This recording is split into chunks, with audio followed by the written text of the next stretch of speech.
Hi, good morning. Myself Apurva Jyoti. How are you all? I hope everyone are fine. So now today we are going to learn some more new things about the religion and the society of early people, how they used to live and all. Right. So quickly shall we start with the lesson? We'll learn something new for today. Right? Then concentrate. Shepherds in India today are known by different names across the country. So you all know shepherds, like the one who will be rearing these shepherds and all. Those people are called differently in different places across the country. Like in different states, they are called with different names.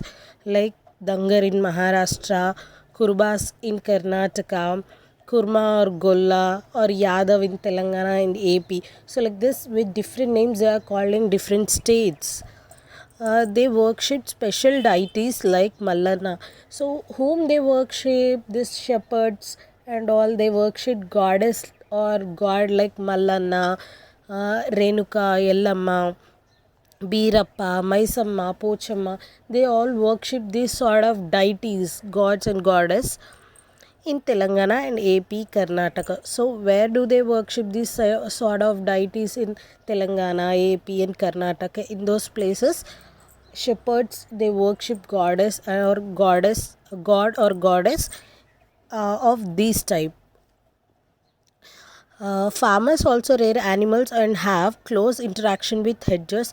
Hence, both of them worship similar gods. So, even the farmers who are there, they also rear and cattle, animals, and they have close relation. They have a little bit friendly relation or any family relation with hedges, and they follow or they do same sort of festivals, they worship same sort of god and goddess like Mallanna, Birappa, Renuka, Yellamma, like this. A common mode of worship is by building small shrine for these gods and goddess in the corner of the village.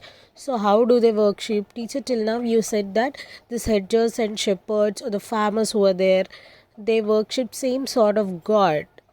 Then how do they worship? So they arrange a small shrine made of stone or something to the corner at the end of the village, and they worship that goddess, treating that goddess or god is in that shrine. Yes, on special occasions are organized in which animals like ram cooked are cock are sacrificed, and cooked rice offerings are made by the entire community.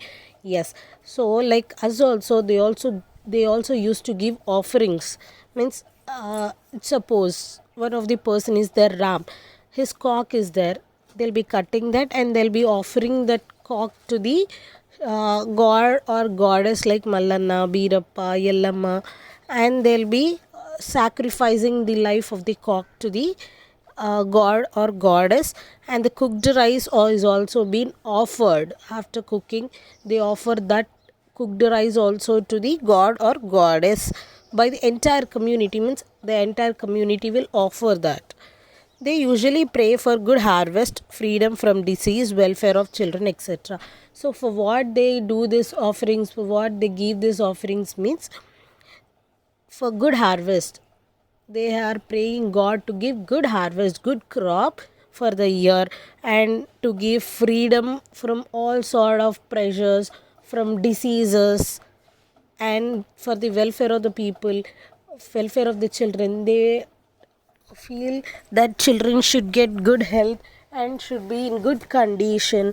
For all these way they worship and they offer the offerings to the god or goddess. Our people have been worshipping several trees like peepal, neem, jammi, banyan, and plants like tulsi. Pot shreds from very ancient times have pictures of people leaves painted on them, indicating that people had great regard for these trees. So, not only that, they also worship other several trees like peepal tree, neem tree, jammi, banyan, and plants like tulsi, all these also they worship. Not only the shrines like Mallana and all, the plants, all the plants like these also they worship as, treating them as god or goddess. Not only that, pots which are available at that time, which were made, used to be painted with this, or used to be sticked with the people leaves, showing that how important, how much important these plants are, or how much important these sort of designs are.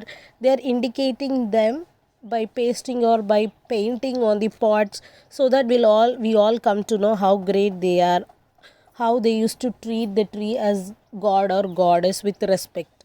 Many farmer communities also worship animals like elephant, tiger, snakes, monkey, etc. It is believed that these practices have their origin in very ancient period. So not only this, not only plants or not only shrines, they also used to worship animals also, like elephants, tigers, snakes, and monkeys. And they used to believe that this is not which existed now, means which we started. It is from the ancient time itself. Who used to worship? Farmers and all used to worship these animals, and they used to feel that this is started, originated, or origin was started in the very ancient time, from the olden period only. Religion in Indus Valley civilization. Several cities emerged in the northwest part of subcontinents in the plains of Indus River some 4600 years ago. So several cities which are there, which emerged, means which came into existence in northwestern part of subcontinents.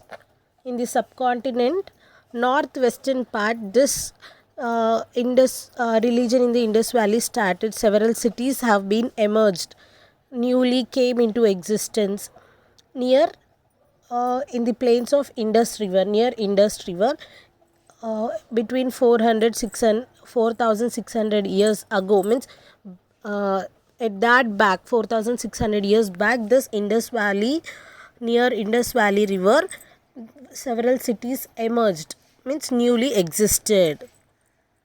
These cities lasted for nearly 900 years and then declined. So how many years cities were into existence, or like how many years they were nearly safe, means 900 years they were lasting, means they were there for 900 years. After that slowly they started declining, falling down or collapsing in all cities. This is also called Harappan culture, after Harappa, which was excavated by the archaeologist. So this culture which is there, the period which was there for 900 years, the city which was lasted for 900 years, that is called as Harappan culture. So after Harappa, which was excavated by archaeologists, means these archaeologists went and they started digging the earth and finding the things which are being buried inside and all. These cities were inhabited by many kinds of craft person, pottery, carpenters, stone bed makers, gold and silver jewelries, weavers, coppersmith, masons, etc. So in these cities, many different kinds of people used to live, like different with different occupation. They used to do different work, like goldsmith, silver jewelry maker, carpenter, store bender, like that. So many people used to live there in that city. Inhabited means they used to stay there. Beside traders, administrators, and rulers, not only these people, traders used to their business person, administrators who used to look the administration work, what work should be done by whom, and the rulers also.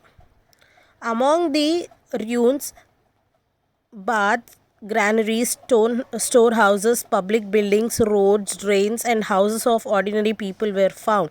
Not only this, like the storehouses, baths, granaries, buildings, roads of ordinary people, residency, everything were found. It seems, means they were available or seen there. However, until now, no big temple was found. Several mother goddess figures were found. It also seems that they held several trees, including the people, as sacred and also probably worshipped some animals.